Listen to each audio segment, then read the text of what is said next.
gitubag di Public Safety and Security Office Head Angel Sumagaysay, si kanhi Senador Antonio Trillanes IV pinaagi sa pag-awhag nga estudyuhan kung tun-an balik ang resulta sa Numbeo.com's Safety Index. Mato di sa mga isay nga gikonsidera sa maong legit survey site ang Davao City isip third safest city in Southeast Asia o ang safest in the Philippines. So kuhay kasama matod pa sa giingon ni ining fake news or pinakadelikadong syudad ang Davao subay sa statistics.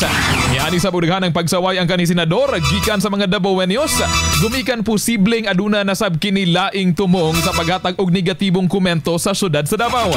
Kini padayon sab nga nagtinabangay ang lain-laing ahensya ug security forces sa dakbayan, lakip na ang local government unit sa pagpahigayon og mga simulation exercises alang sa pagbintinar sa kalinaw ug kahapsay sa syudad, lakip na ang pagpangandam sa kadaiyang scenarios nga posible usab nga mahitabo.